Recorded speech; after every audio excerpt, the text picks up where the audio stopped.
Today, we're digging into a really powerful idea, one that turns our whole view of hardship completely upside down.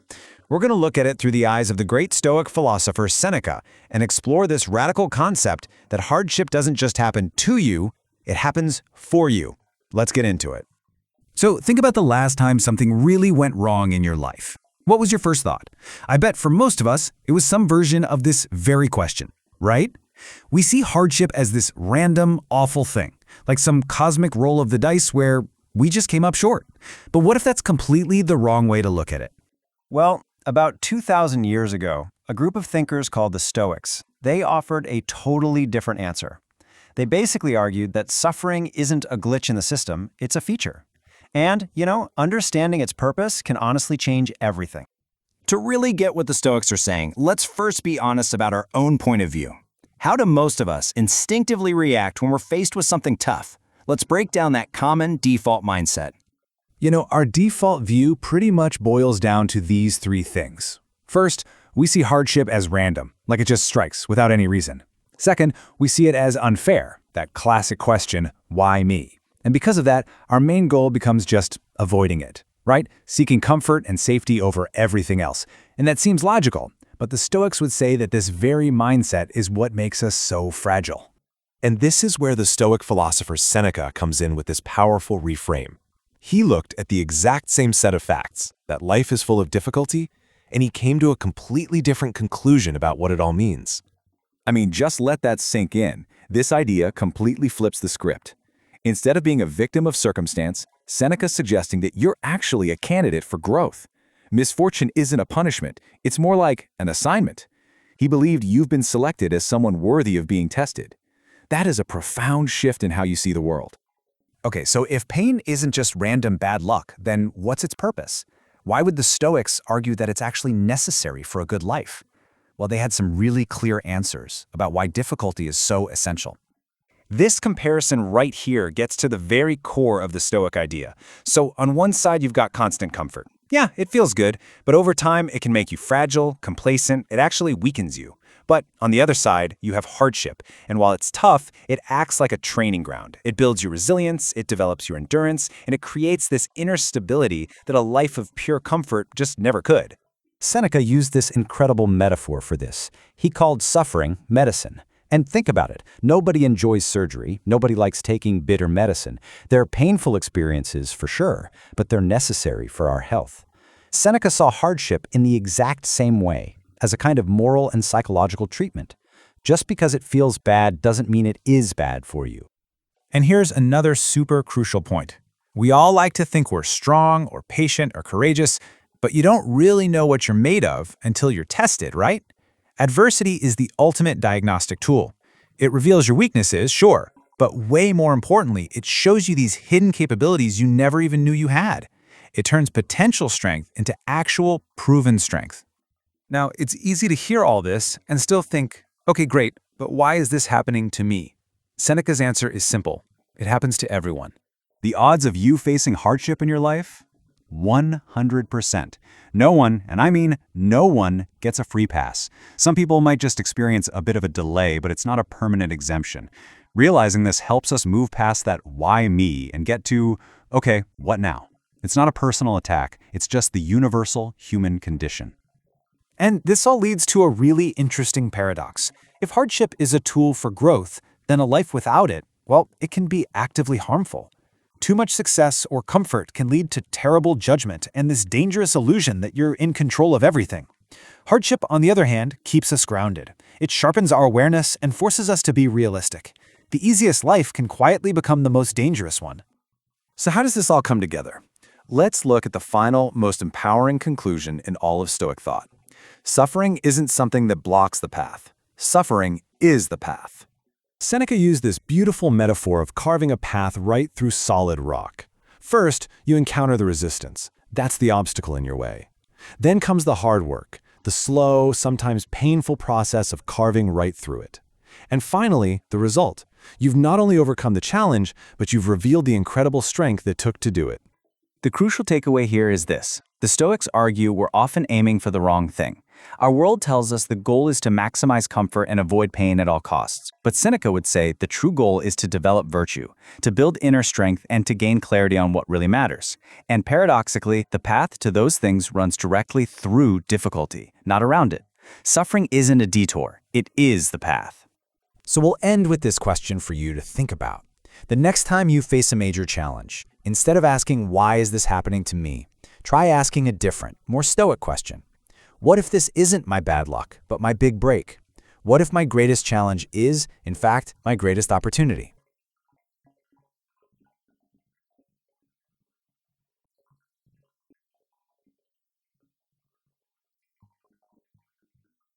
This is the brief on Seneca's philosophy of suffering.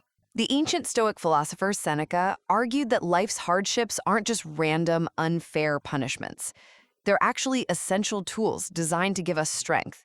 Think about it. What if the absolute worst, most frustrating parts of your week are the exact medicine you need to survive the year? Well, to see how that medicine works on us, first, we have to realize that comfort weakens while hardship trains. Constant comfort literally makes us fragile and complacent.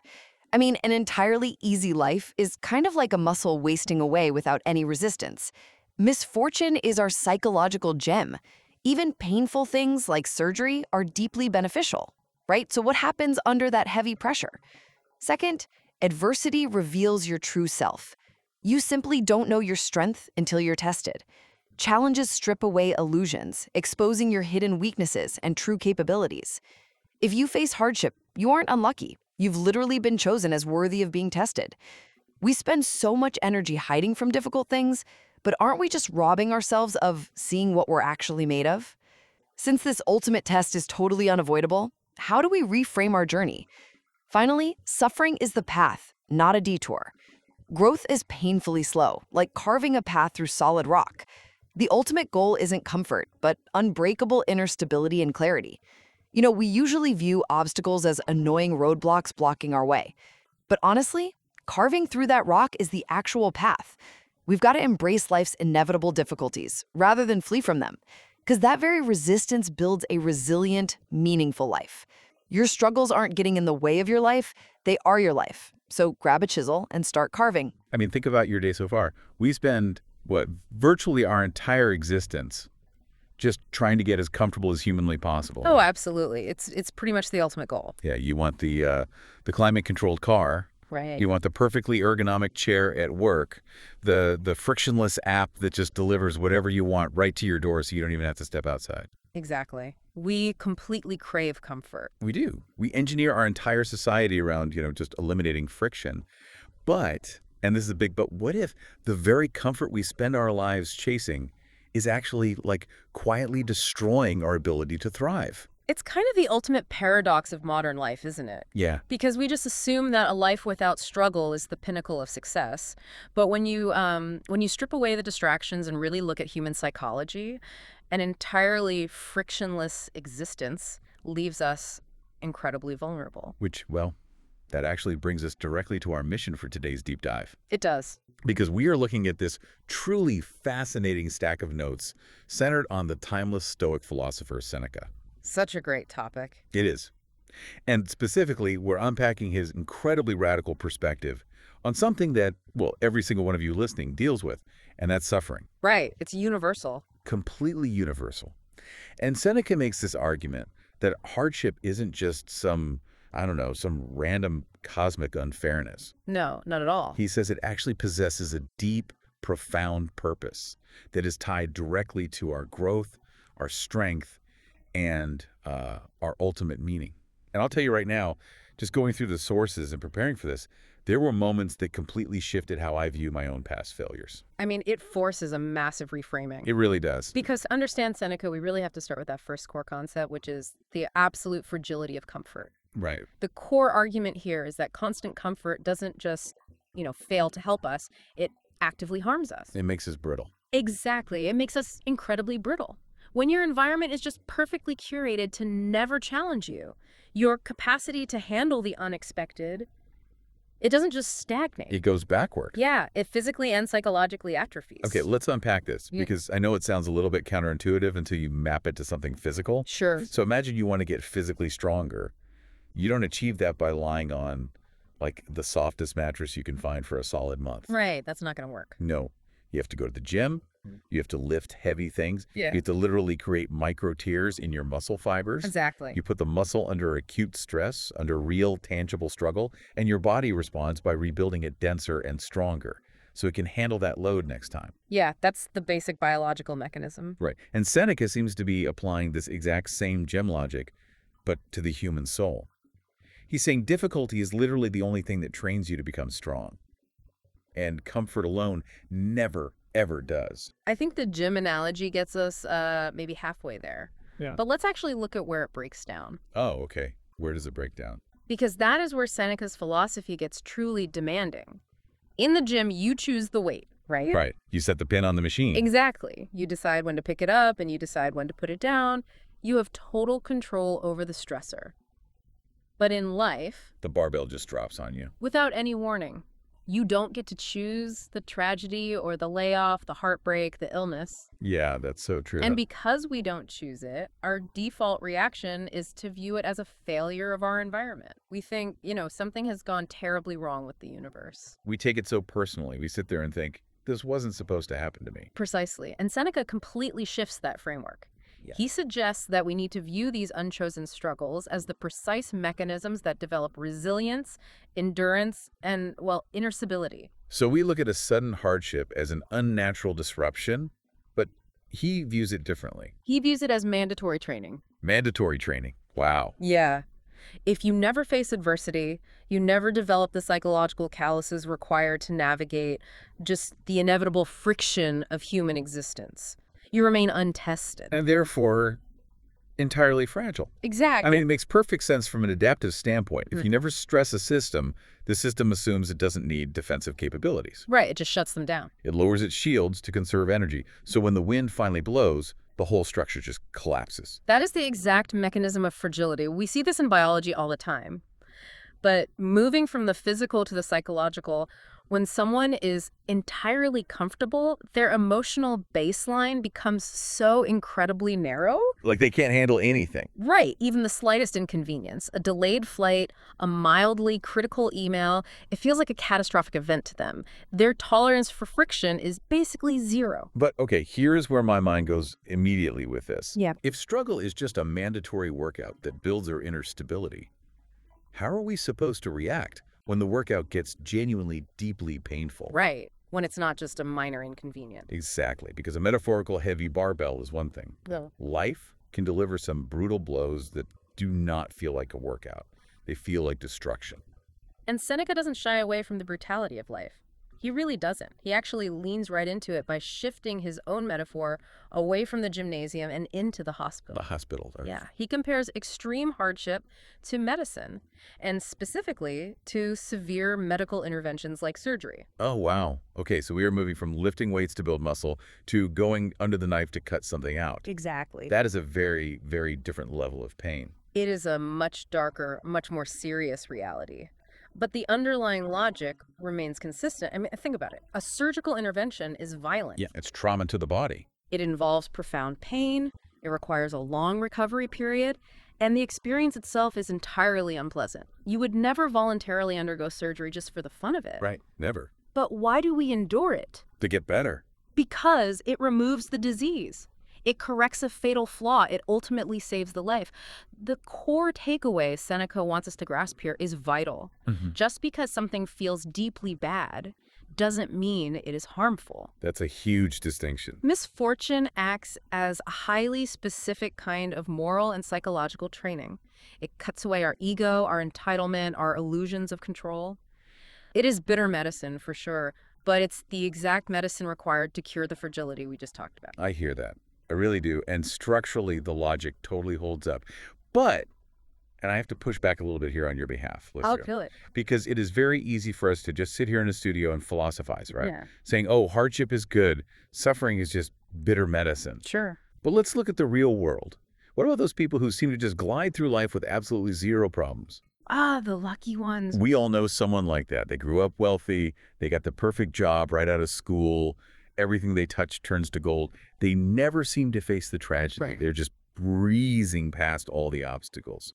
So how does that fit into Seneca's worldview? I mean, if suffering is mandatory medicine, why are they skipping the dose?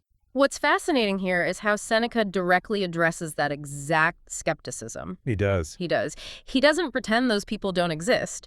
Instead, he tackles this through a concept we can call delay versus immunity. Delay versus immunity, meaning those people who seem to have it all, they aren't actually immune to suffering. Not at all. Difficulty is a universal human constant. Life isn't unfairly targeting you when things go wrong, and conversely, life isn't giving that seemingly perfect person a free pass. Okay. So when you look at someone who is 30, 40, maybe 50 years old and seems to be gliding effortlessly through a completely frictionless existence, they do not have immunity. They merely have a delay in their suffering. Oh, well. The bill just hasn't come due yet. And based on everything we just discussed about fragility and psychological calluses, I mean, a delay is actually a terrifying prospect. It is deeply dangerous. Let's look at the actual mechanism of what happens during a multi-decade delay of hardship. Okay. When you go that long without facing a serious obstacle, your brain creates an illusion of immunity. You start to really believe you are somehow exempt from the rules of gravity. You think you're special. Exactly. You attribute all your smooth sailing entirely to your own genius rather than, a lucky stretch of weather. You think you're a brilliant sailor, but really you've just never encountered a storm. Exactly. And the storm is inevitable. When the inevitable surgery of life finally arrives, like a sudden illness, a massive financial collapse, the loss of a loved one, that person will have absolutely zero psychological scaffolding to support the weight of that tragedy. Because they've never built it. Right. The shock to their system will be catastrophic. A person who has been tested by earlier, smaller misfortunes has built a mental immune system. They have antibodies. Yes. The person experiencing the long delay has no antibodies. The first real virus they encounter might completely destroy them. So what does this all mean? It means we are looking at a massive paradigm shift in how we evaluate our own lives. The huge shift. We spend so much time looking to other people, wishing we could win the lottery, or land the easiest job, or just magically find ourselves on Easy Street. We envy the people with the delay. Of course we do. But Seneca is telling us that Easy Street is actually a trap. It is worse than just a trap. Too much success, unchecked by reality, becomes an active danger to your cognition. Excess comfort directly breeds poor judgment and deep complacency. Can we dig into the why on that? Why does comfort specifically erode judgment? Think about how the human brain processes information. Our brains are incredibly efficient prediction machines, and they're designed to conserve energy. Right. When you live in a state of pure comfort and unbroken success, everything in your environment becomes highly predictable. There are no threats to scan for, no complex risks to calculate, no sudden pivots required to survive. You essentially go on autopilot. Exactly. And neural pathways are very much use it or lose it. The mental circuitry dedicated to critical thinking, crisis management, and creative problem solving literally begins to atrophy because it isn't being recruited. It's just sitting there dormant. Right. So let's say 5 years into your streak of unbroken success, a complex problem finally hits. Your judgment is poor, not because you are suddenly unintelligent, but simply because the cognitive machinery required to navigate chaos hasn't been turned on in half a decade. Wow.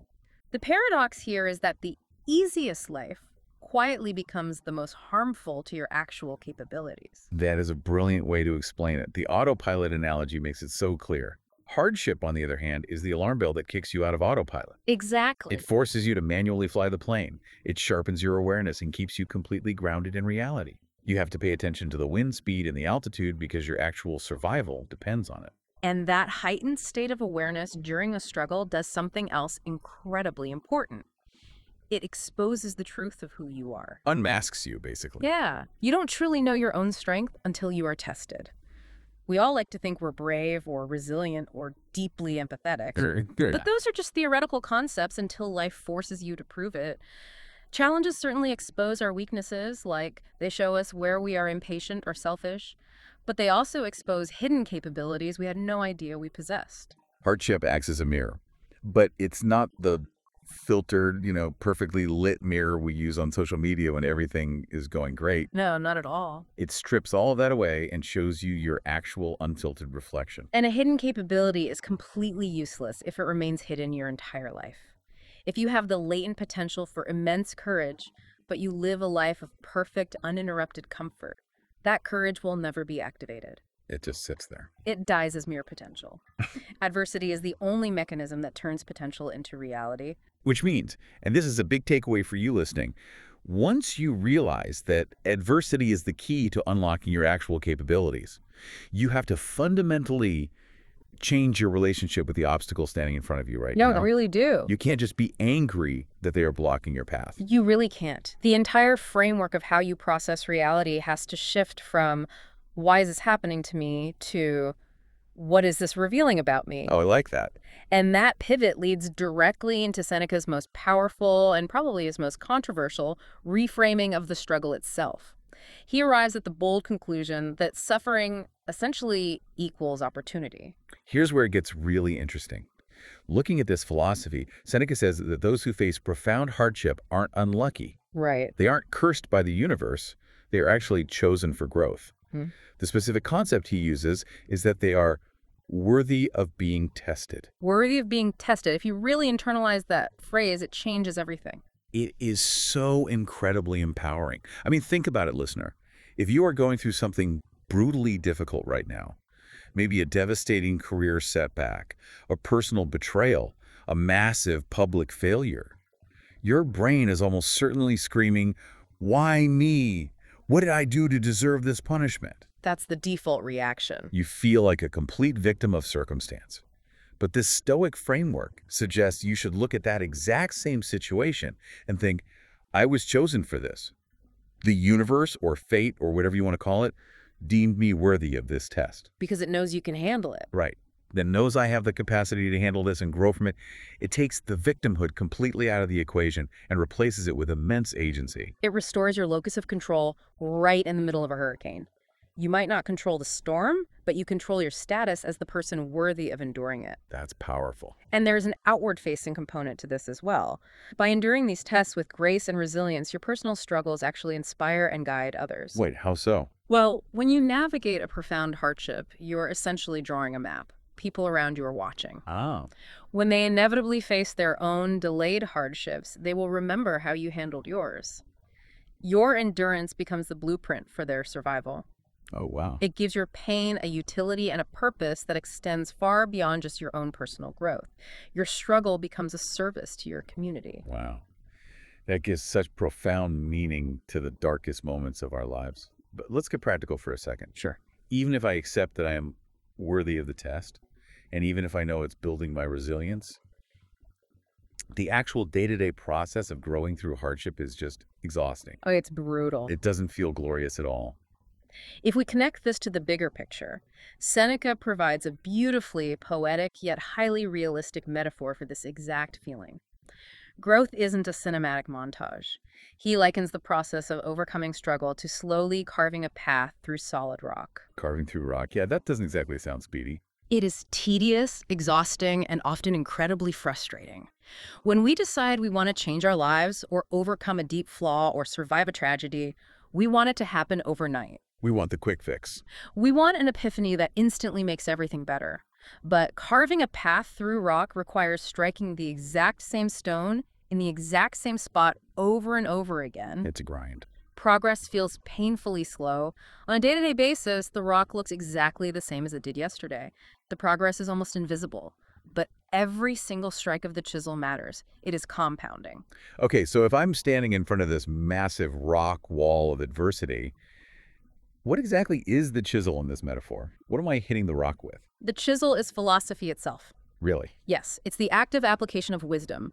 The role of this Stoic mindset is to aggressively chip away at our false beliefs, our irrational fears, and our modern distractions. Okay, that makes sense. Every time you catch yourself complaining about a minor inconvenience and you stop, reframe it, and choose gratitude instead, that is one strike of the chisel. You're chipping away at the rock. You are breaking down the false belief that comfort is your ultimate goal. Every time you face a terrifying risk and choose to step forward anyway, you are chipping away at the fear of adversity. Right. Philosophy isn't just something you read in a book. It's the tool you use to dismantle the resistance in your mind so you can finally reach clarity. I love that. We use the philosophy to break through the resistance. But there is a detail connected to this in our research that really caught my eye, and it is honestly quite sobering. Oh, which part? It suggests that many of the massive obstacles we face, the very rock walls we are currently exhausted from trying to carve through, are actually obstacles we unknowingly created for ourselves earlier in life. It is a harsh realization, but an essential one. It's tough to swallow. Very. We spend so much of our energy fighting external forces. We complain about the economy or our boss or the sheer unfairness of society. And I mean, those external factors are real. Sure, they exist. But if we are relentlessly honest with ourselves, we have to admit that many of our current roadblocks are calcified versions of our own past choices. Give me an example of how that happens, because that's a big claim. Think about the desire for comfort we discussed at the very beginning.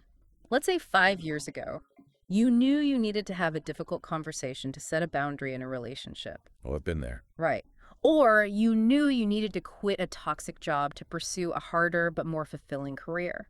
But you didn't. You stayed put. You chose the path of least resistance. You avoided the temporary discomfort of conflict. Yeah. That avoidance didn't make the problem disappear. It just gave the problem time to harden to solid rock. Oh, man. Your desire for short-term comfort 5 years ago became the massive, unavoidable obstacle you are hitting your head against today. We literally laid the bricks for our own walls because we took the easy way out. Yes, we did.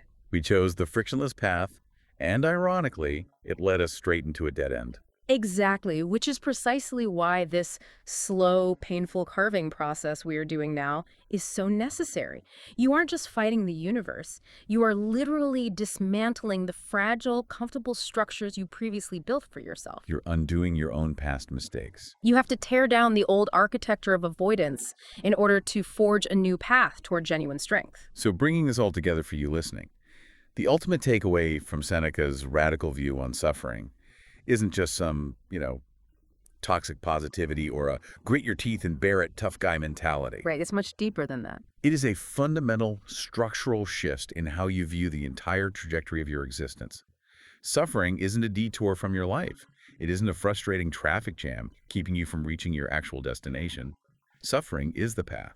That is the crucial distinction. We think the goal of life is to arrive safely at death with as few scratches as possible. Right. But the goal of life ultimately is virtue, strength, self-mastery, and absolute clarity. And those qualities simply cannot be manufactured in a vacuum of comfort. You need friction. They are forged exclusively in the fires of adversity. Growth comes strictly from facing the difficulty, never from avoiding it. It really makes you look around your own life at your own perfectly engineered routines, your algorithmic echo chambers that protect you from ideas you disagree with, your comfortable couch, and wonder, what am I avoiding? What are you hiding from? Exactly. What vital, life-saving muscles are slowly atrophying right now simply because I refuse to lift the heavy weight? This raises an important question, one that actually builds on everything we've unpacked today. Okay. We just talked about how many of the obstacles we face are ones we unknowingly created through our past desire for comfort. Right, the calcified choices. We look back and assume those were just mistakes, foolish byproducts of wanting an easy life.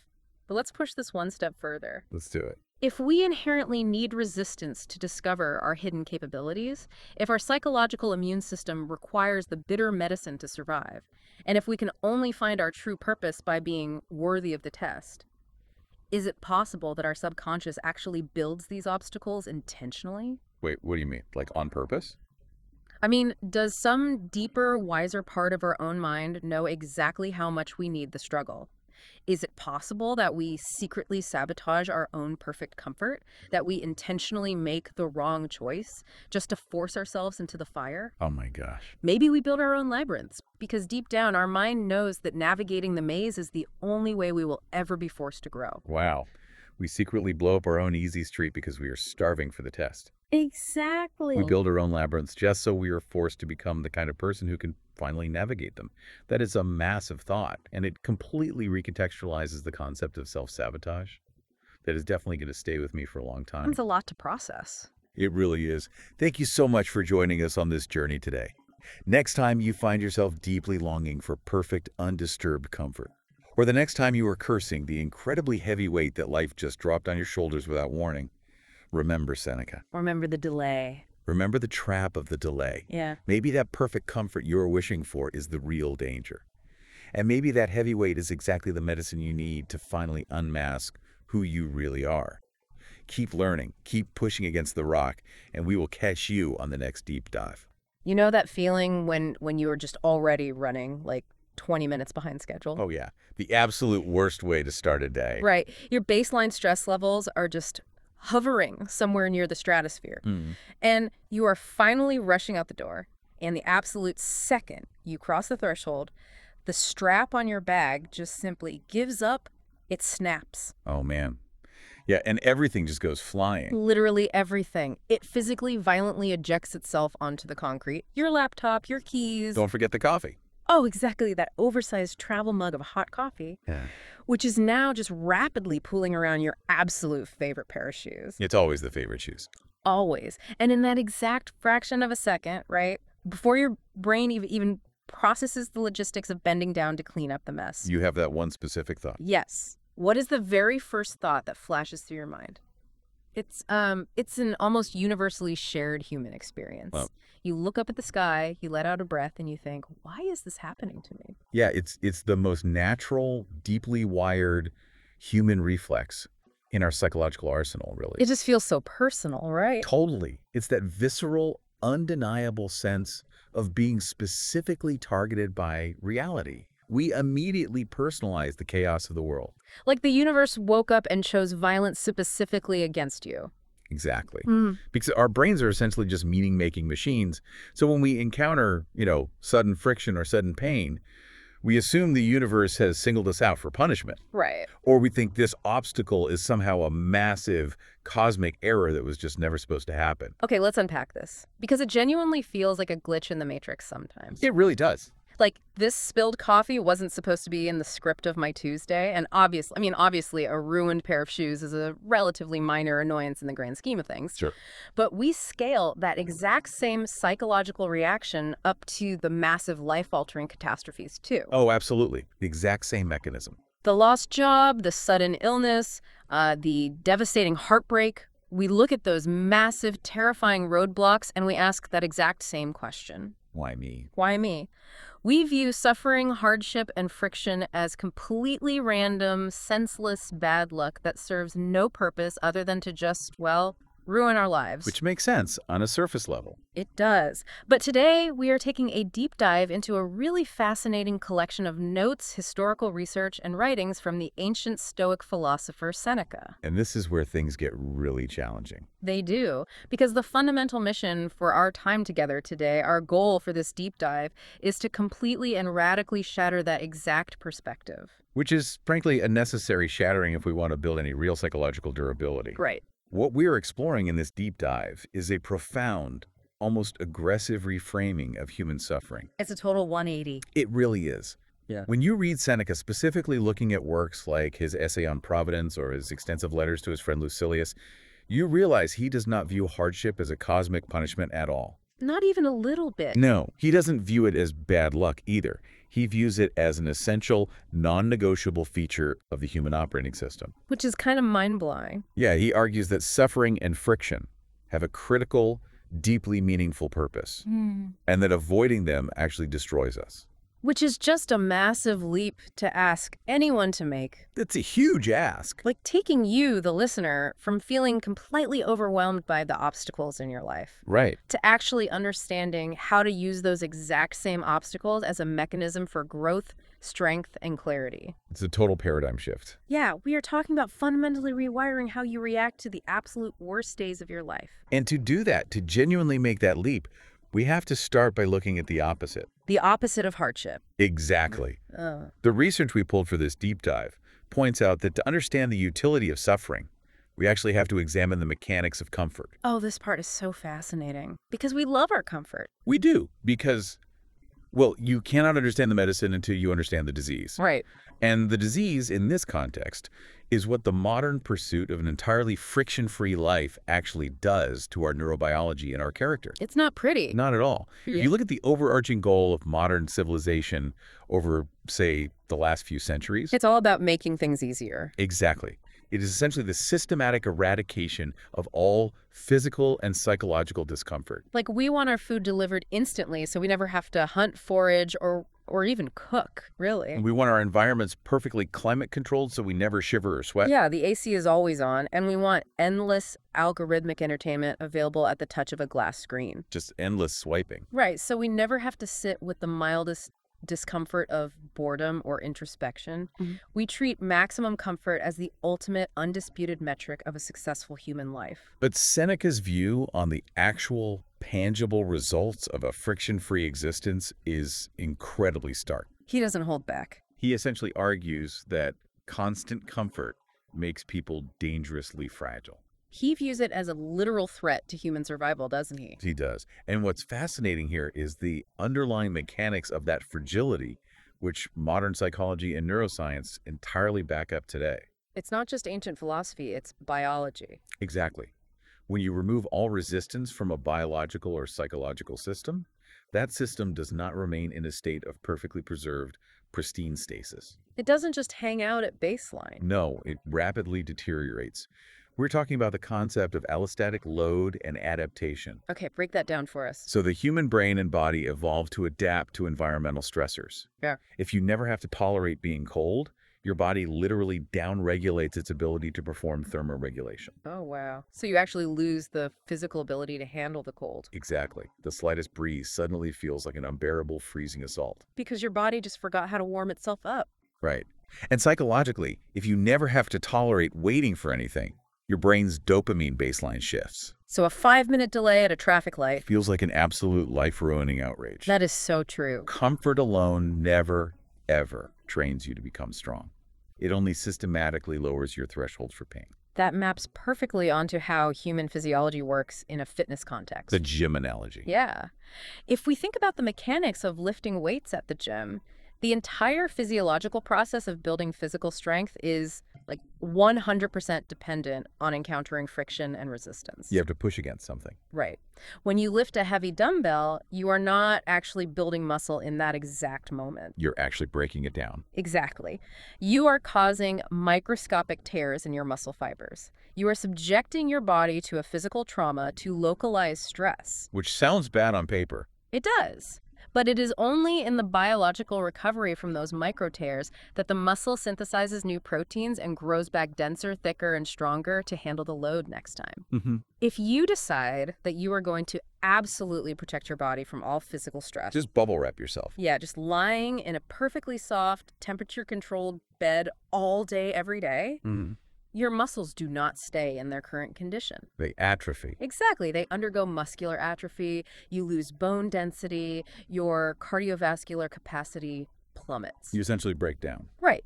In your attempt to protect yourself from stress, you become fundamentally weak and incapable of surviving the physical world. Which perfectly illustrates the core Stoic concept of prokopton. Prokopton, what is that exactly? It's the state of making moral and psychological progress.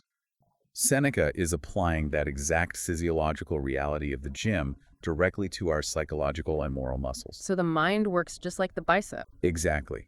Struggle is the resistance training that develops resilience, endurance, and inner stability. Wow. If you are deeply committed to avoiding all emotional or psychological micro-tears. Like avoiding awkward conversations. Yes. Or if you refuse to ever be challenged, contradicted, or put in a difficult position, you are absolutely guaranteeing the atrophy of your own resilience. Your moral muscles basically just wither away. They do. You become a psychological infant, completely dependent on the environment being perfectly curated for your comfort. And we do this to ourselves constantly. Oh, all the time. We choose the path of least resistance on a daily basis because our ancient survival instincts tell us that easier is always better. That conserving energy is the primary goal. Right. But it's a biological survival mechanism that has completely backfired in an environment of modern abundance. That's total mismatch. It really is. I want you, the listener, to really sit with this for a second. Reflect on a recent time when you intentionally chose the easy way out. We all have one, probably from today. Yeah, probably this morning. Yeah. Maybe you avoided a deeply necessary but difficult conversation with a partner because you didn't want the awkwardness. Or you quit a complex project at work the exact moment the learning curve got steep. Yes. Or you chose to completely numb out, scrolling on your phone for 3 hours, instead of sitting quietly and dealing with a persistent, anxious thought about your future. That's the classic modern escape. It is, but did choosing that immediate comfort actually make you feel more capable, more powerful? Probably not. Right. Did it make you more prepared to handle the next challenge? Or did it secretly make you feel a little bit smaller, a little bit more fragile, and infinitely more anxious about the next time that inevitable issue bubbles back up to the surface? It invariably makes you feel less capable because of how neuroplasticity works. How so? Every time you flee from discomfort, you are reinforcing a neural pathway. Yeah. You have just provided hard evidence to your own brain that you are incapable of handling friction. You're literally teaching yourself to be weak. You have literally trained your nervous system to sound the panic alarm and initiate a retreat at the very first sign of difficulty. That is wild. And the deep, tragic irony of this modern condition is that by desperately, obsessively trying to protect ourselves from the struggle, We leave ourselves totally defenseless. entirely defenseless for when the struggle inevitably, unavoidably arrives. Because, as Seneca's writings make abundantly clear, you simply cannot outrun the friction of life forever. The bill comes due. But if the muscle requires trauma to grow, what happens when that trauma isn't a controlled 10-pound weight we voluntarily choose to lift at the gym? Right, when it's not on our terms. Exactly. What happens when it's a catastrophic event we didn't see coming and didn't ask for? That's the big question. Because it's one thing to say, okay, I recognize my fragility. I need to go to the psychological gym. I need to push myself out of my comfort zone, take a cold shower, and have that difficult conversation to build my resilience muscles. Because in those scenarios, you are in control of the dosage. Exactly. It feels empowering. Yeah. But what about the massive hardships we don't choose? The really dark stuff. Yeah. Yeah. What about the acute, agonizing pain of life's truly dark moments? The sudden death of a loved one, the profound betrayals, the massive public failures. Seneca actually shifts the metaphor here. He moves away from the gym, He does. He shifts from the gym to the doctor's office, actually. which is a very different vibe. It is. And it requires a significant, highly uncomfortable shift in our modern understanding of pain. Okay, I'm listening. To address those massive, unchosen traumas, Seneca compares severe hardship to a necessary medical intervention, Like surgery.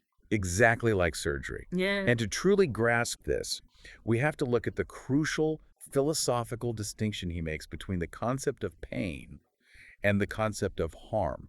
Because we usually think those are the exact same thing. We do.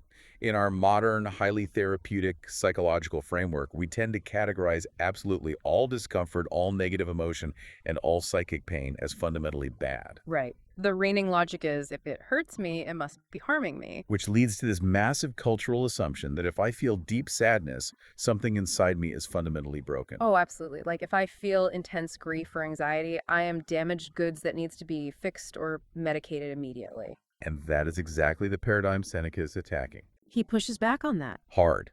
He argues that incredibly painful experiences can still be deeply fundamentally beneficial. Beneficial. Even the really awful stuff. Yes, they act as a brutal but necessary kind of moral and psychological training. Okay. Lay out the surgery metaphor for us. Think of a surgeon's scalpel. When a trauma surgeon cuts into a patient on an operating table, they are undeniably causing immense pain. For sure. They're slicing through skin, severing nerve endings, causing severe tissue damage. From a purely biological standpoint, it is a highly traumatic event for the physical body. Your body thinks it's being attacked. Exactly. But the overarching purpose of that terrifying scalpel is to remove a malignant tumor. Right. The procedure causes acute pain, but it removes the harm. It ultimately cures the patient and saves their life. So pain and harm are disconnected? Exactly.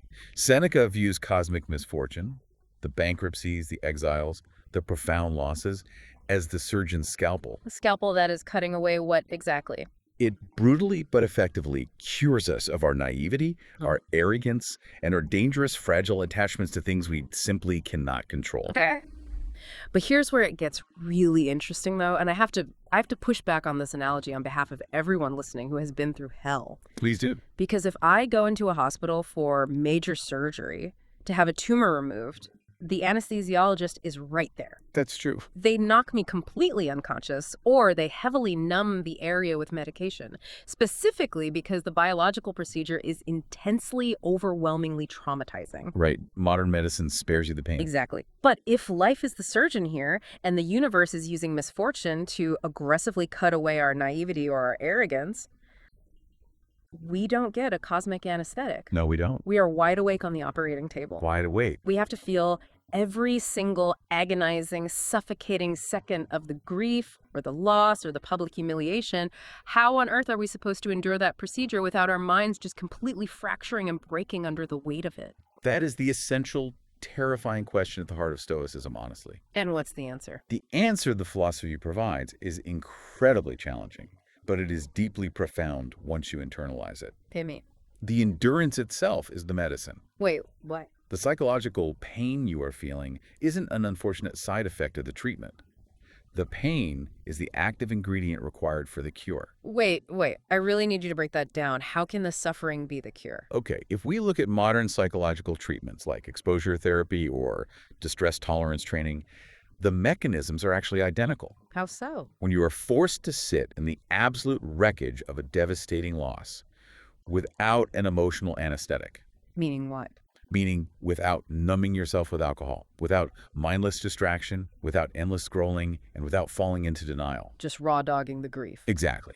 When you do that, you are biologically and psychologically forced to expand your internal capacity to hold pain. So the capacity itself grows. Yes, the procedure of sitting in the dark is the training. Oh, wow. Your brain is generating the fear that this grief will literally kill you or break you permanently. Which is exactly what it feels like in the moment. It does. But by surviving it, minute by minute, hour by hour, day by day, you are feeding your nervous system the raw data that you are still breathing. You're proving your own brain wrong. Precisely. You are literally constructing, in real time, the dense inner stability that ensures you cannot be broken so easily ever again. That is... You are being aggressively cured of the absolute delusion that you cannot survive the worst case scenario. Man, that is a heavy, heavy pill to A swallow. literal bitter pill. It really is. It means that when you are in the absolute depths of a terrible, suffocating season of life, the primary goal isn't necessarily to frantically rush to fix it No. or to find some clever way to numb the edges of it. The goal is to endure it. To recognize that your soul or your character is undergoing a brutal but necessary evolutionary treatment. Yes. Just because something feels incredibly viscerally bad in the moment doesn't mean it's actually harming your fundamental character. In fact, it is the fire forging it. Exactly. And if we follow that process through to its conclusion, once that medicine has done its agonizing work, Right. once you have survived the visceral surgery of that massive hardship, and you are standing on the other side of it, what are you actually left with? That's a great question. Because if we survive this agonizing surgery without an anesthetic, what do we actually look like on the other side? You're not the same. No, I imagine you don't just heal and go back to normal. You fundamentally change. You do. You are left with a much clearer, almost frighteningly accurate picture of who you actually are. Yes. Which leads us to a massive epistemological question in the research. How do we actually know ourselves? This is the concept of the mirror of adversity. Let's talk about the mirror. It's all about the epistemology of character. How can you genuinely know what you are capable of or what your moral baseline actually is if you have never been placed in a crucible required to demonstrate it? You just guess, basically. Right. The core insight from Seneca here is that untested potential is completely meaningless. Meaningless. You simply do not truly know your own strength or your own cowardice until you are severely tested. Challenges and crises act as an unsparing mirror. They do. They expose both our critical weaknesses and our hidden dormant capabilities. Hardship takes all of your theoretical potential and forces it to physically manifest into reality. I am so fascinated by this concept of untested potential It's a trap we all fall into. because the human ego is so incredibly good at fabricating flattering narratives. Oh, we are the heroes of our own stories. Always. It is so unbelievably easy to sit on an expensive couch in a perfectly climate-controlled living room, sipping a perfectly brewed latte, and confidently tell yourself, you know, if a massive crisis happened right now, if the economy collapsed or there was an emergency, I'd be the one taking charge. I'd step up. I am inherently a brave person. I am a deeply patient person. I am fundamentally kind. But it's all just talk. Exactly. As long as you are comfortable and your baseline needs are met, all of those virtues are purely theoretical. They're a work of fiction you are authoring about yourself. You aren't actually a patient person until you are forced to wait in a seemingly endless, incredibly frustrating situation where you have zero leverage. Right, like being stuck on a tarmac for 6 hours. Exactly. And you aren't actually brave until you are genuinely, viscerally terrified, your heart is pounding out of your chest, and you are forced to take action anyway. Which perfectly illustrates why Seneca placed such a high value on the struggle. Because it demands proof. Yes, until the extreme friction is applied, your virtues are nothing more than untested hypotheses. Just theories. Hardship violently strips away the PR narratives we construct about ourselves and shows us the raw, undeniable data of our actual character. It makes me think of a tea bag. A tea bag. I like this. Where are we going? Okay, think about it. You can look at a premium tea bag sitting on a dry kitchen counter. Okay. And it smells a certain way, it looks a certain way, the packaging is beautiful, and it has a fancy label that boldly claims strong, bold Earl Grey. Sure. But that tea bag doesn't actually demonstrate its true flavor, its real undeniable essence, until it is violently dropped into a mug of boiling hot water. Ah, I see. Right. The boiling water doesn't invent or create the flavor out of thin air. It merely draws out exactly what was already hidden inside the bag the entire time. The boiling water reveals the essence. That's a perfect analogy. Right. And what's absolutely crucial to understand about this revelation, and what makes this mirror of adversity so terrifying to look into, is that the reflection is not always a triumphant, heroic discovery. Oh, man. Right. Because the boiling water doesn't just reveal the majestic, noble stuff. No, it doesn't. It highlights the deeply uncomfortable dual nature of this test. Yes, a major life crisis might reveal that you possess a deep well of leadership and courage you never knew you had. And that you are the absolute hero of the moment. The mirror is equally dedicated to exposing the ugly, fragile weaknesses you've been desperately, subconsciously hiding from yourself for decades. That's the hard part to swallow. It is. The boiling water of a divorce or a bankruptcy might reveal that under real pressure, you are actually incredibly selfish. Or it might reveal that your so-called patience at work was just a byproduct of you having things your own way all the time. Oh, that's a good point. And the minute you actually lose control of a project, you become completely tyrannical and emotionally abusive. And while that dark realization can be totally ego-destroying, It is. from Seneca's philosophical perspective, it is infinitely more valuable to know the brutal truth of your own weaknesses than to live your entire life in a comfortable, untested delusion. Because you cannot fix a structural flaw in your character that you completely refuse to acknowledge exists. You can't repair a foundation you won't look at. Exactly. The hardship, no matter how painful, is actually doing you an immense favor by holding up a perfectly clear, unsparing mirror. It is giving you the localized coordinates of exactly where you need to do the work. It's giving you a map. I want to challenge you, the listener, to do an audit of this right now. Look back at the absolute hardest, most stressful moments of your life. The ones you'd rather forget. Yeah, the moments you wouldn't wish on your worst enemy. What hidden capability or superpower did you discover only because a crisis put a gun to your head and forced you to use it? Did you find a capacity for deep, unconditional empathy only after someone completely broke your heart and shattered your worldview? Or did you discover an insane, unstoppable work ethic only because you lost your job, your bank account hit zero, and you had your back pinned completely against the wall? The boiling water changes things. And on the flip side of that mirror, what ugly, uncomfortable truth did a hardship reveal to you about yourself that you finally had to look at and address? That boiling water changes the entire calculus of who you are. It alters your fundamental chemistry. But this exploration logically forces us to ask a deeply uncomfortable question about the people who avoid the boiling water altogether. Ah, yes. The lucky ones. Right. If hardship is this ultimate revealer, If it is the brutal medicine that cures our fragility and the mirror that shows us our true, unvarnished character, then what does that mean for the people who seemingly don't face any hardship at all? The ones who coast. What happens to the people who seem to just glide through the timeline of life with perfect ease, who are born into immense wealth, who have high status, and who ride an unbroken, decades-long streak of incredibly good luck? Oh, this is where the Stoic philosophy gets so radically counterintuitive to modern culture. Because our natural biological instinct is to look at those people, the billionaires, the chronically successful, the people with seemingly perfect lives on social media. With pure, unadulterated envy. Exactly. We look at them and we think, wow, they literally won the lottery of human existence. They are the lucky ones. They have achieved complete immunity to the struggle. But the research we pulled for this dive shows that Seneca says absolutely not. He disagrees completely. He does. In fact, he views those seemingly perfect, untested people with something bordering on deep, genuine pity. Pity? Really? Yes, he pities them because he recognizes the fatal flaw in their existence. Which is what? The myth of immunity. Okay, what is that? The core information we need to digest here is the absolute universality of human hardship. No one, no matter how obscenely wealthy, no matter how heavily guarded, no matter how insulated or privileged, escapes the fundamental human condition forever. It comes for everyone eventually. Exactly.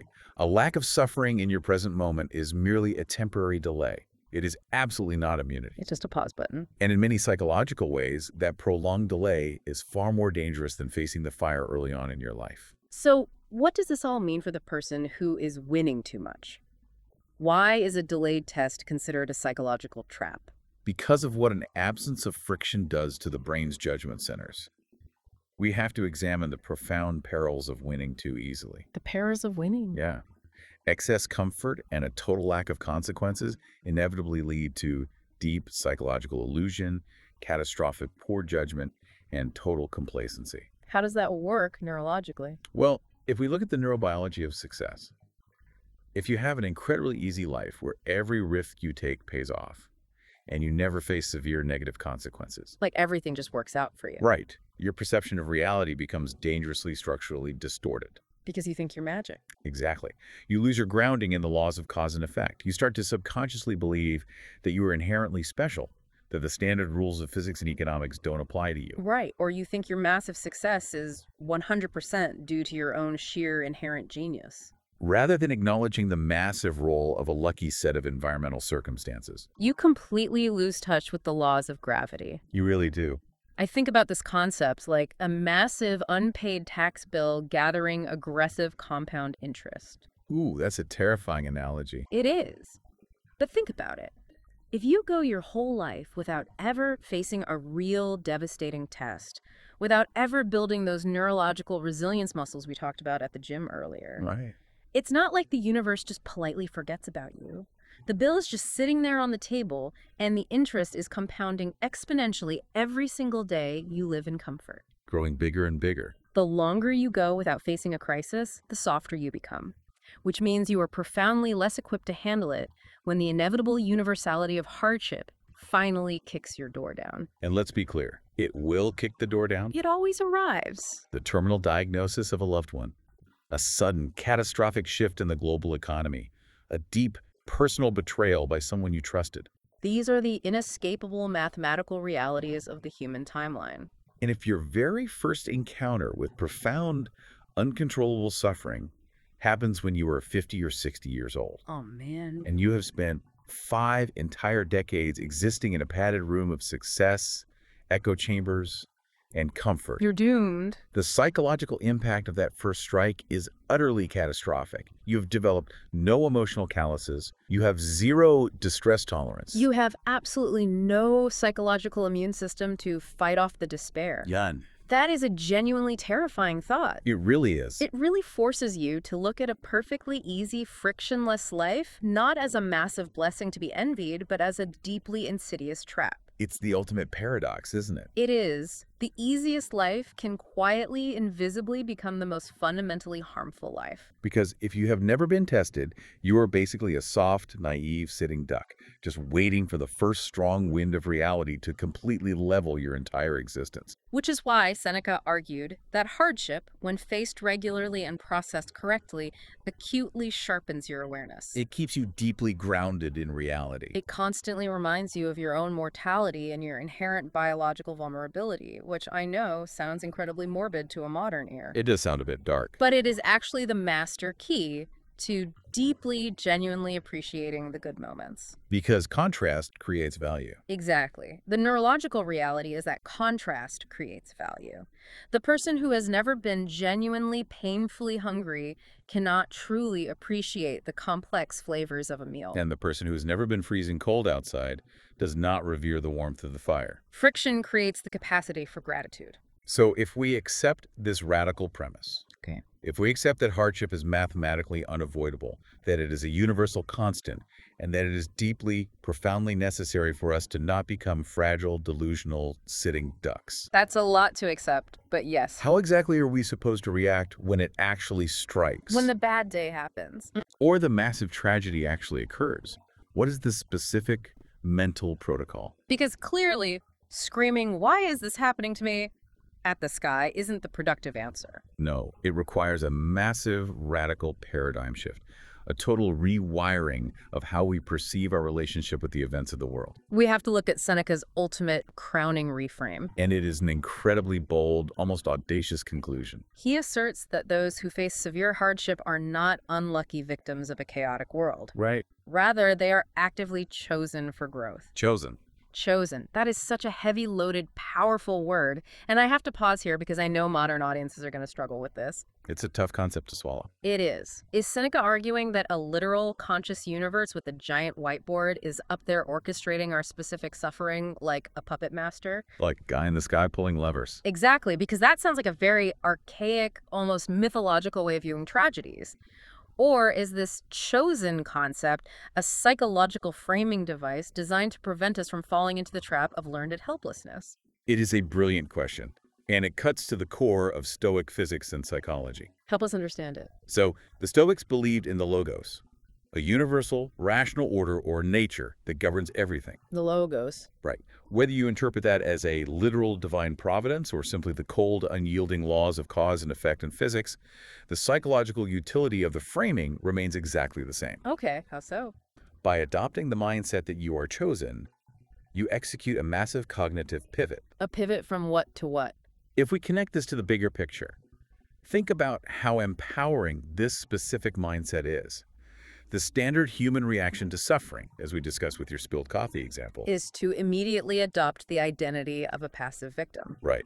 This is happening to me. I am small, the universe is cruel, random, and unfair. But Seneca forces you to flip the script. He says, no, the nature of reality is not punishing you, it is challenging you. The logos sees raw, untapped potential in you. And it is actively putting you through the crucible to forge that theoretical potential into actual hardened strength. You are no longer a passive victim crying in the rain. You are an active, vital participant in a cosmic training program, He says you are worthy of being tested. worthy of being tested. I genuinely cannot get over that phrase. It completely radically reframes the concept of adversity from being a cosmic insult or a random punishment into being a profound compliment from reality itself. It demands absolute respect rather than cheap pity. Think about the social implications of this. They're huge. If you see someone going through an unbelievably hard time, a bankruptcy, a brutal disease, the modern instinct is often to shower them with pity. Oh, you poor thing, you're so unlucky, I feel so bad for you. But if you actively apply the Stoic philosophy, you look at them with a sense of awe and think, wow, they have been selected for the hardest drills. They are in the elite training squad right now. And think about how incredibly powerful that is when applied to our own internal narrative.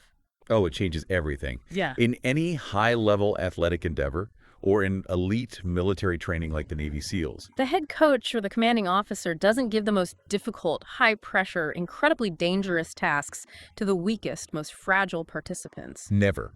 They give the absolute hardest test to the individuals they deeply believe have the capacity to handle them. They put their absolute best player in the highest pressure situation with the game on the line. Exactly. When you are facing intense, seemingly insurmountable adversity, Seneca is urging you to adopt the precise mindset of that elite athlete.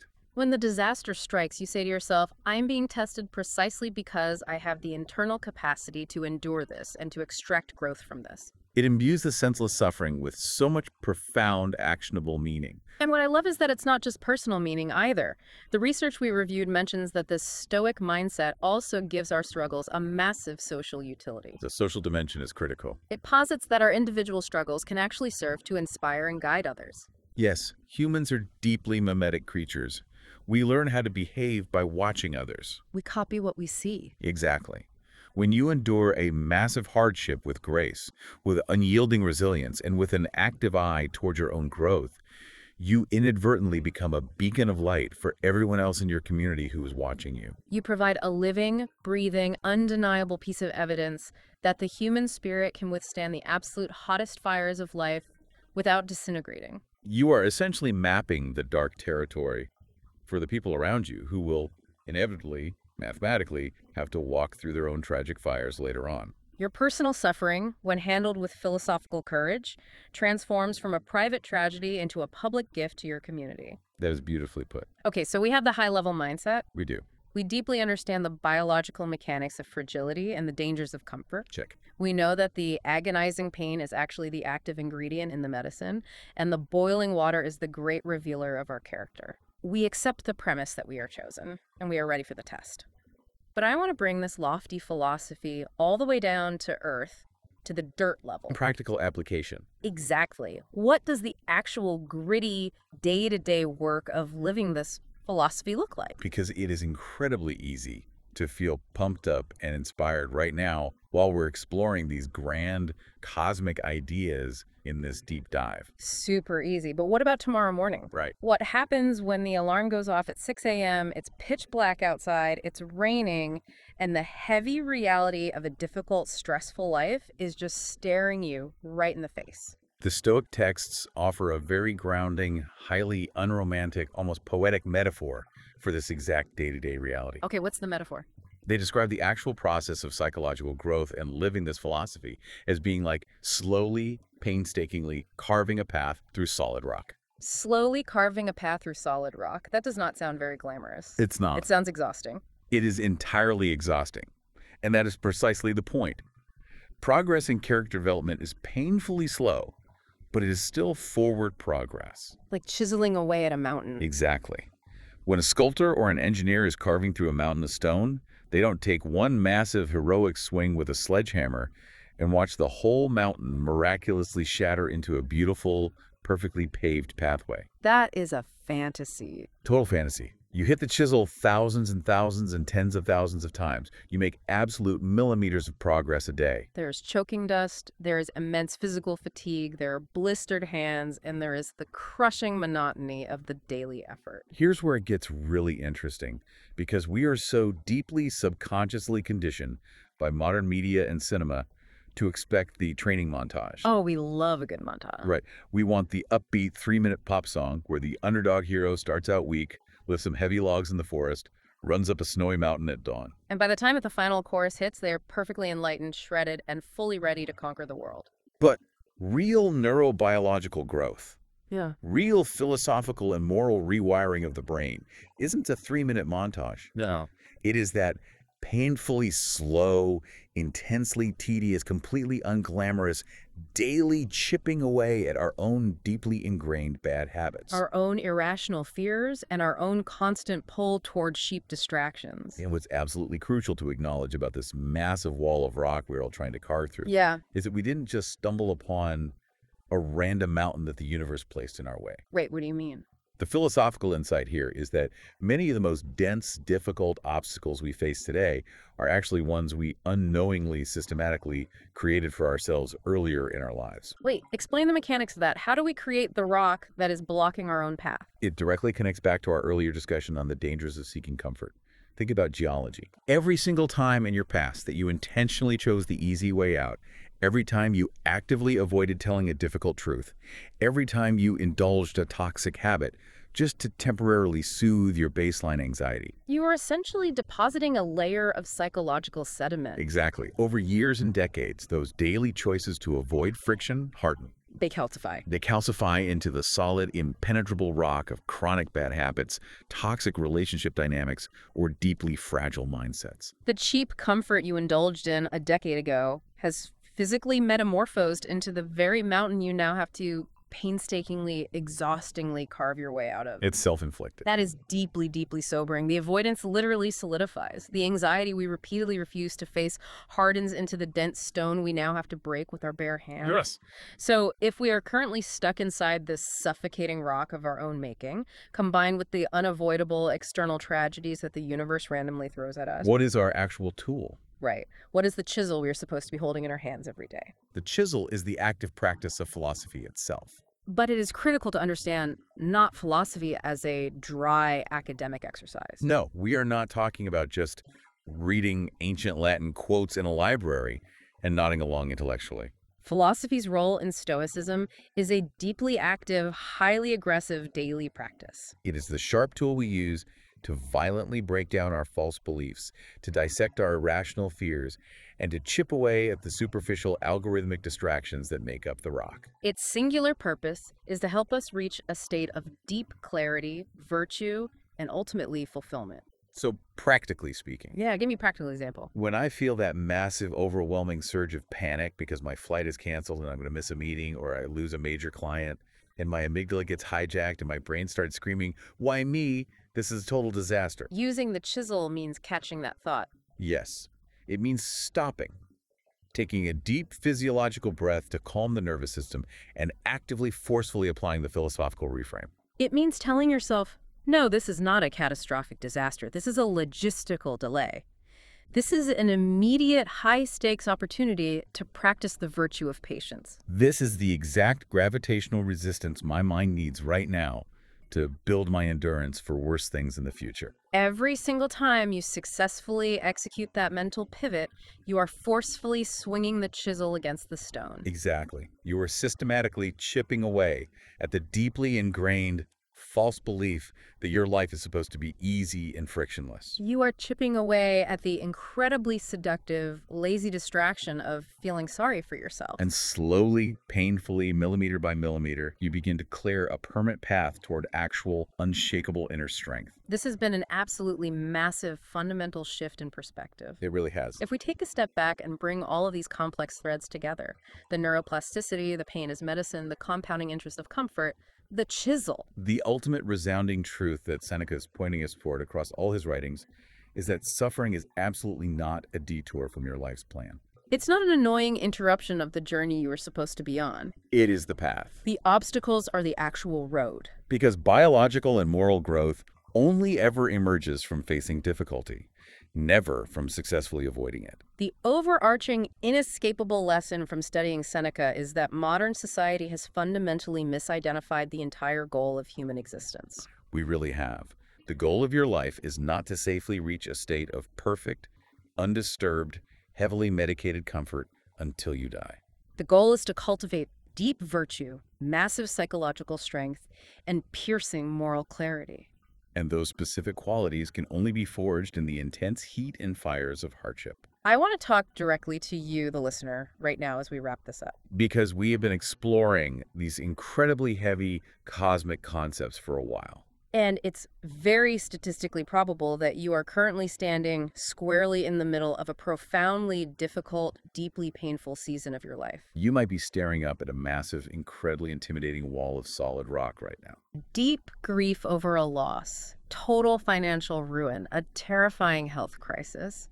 We are absolutely not saying that what you are currently going through isn't incredibly painful. It is. The surgeon's scalpel hurts like hell. It does. But whatever specific rock you are currently carving your way through today, I want you to deeply remember that the exhausting effort is not being wasted. You are actively, right in this very moment, building the profound endurance, the emotional calluses, and the unshakable inner stability that you are going to rely on to survive the rest of your life. You are finally, undeniably discovering exactly what you are made of. You are being tested right now precisely because you are worthy of the test. And that is everything. It really is. But I want to leave you with one final, deeply provocative, almost troubling thought to mull over long after you finish listening to this deep dive. What's the thought? Let's say you take absolutely all of this to heart.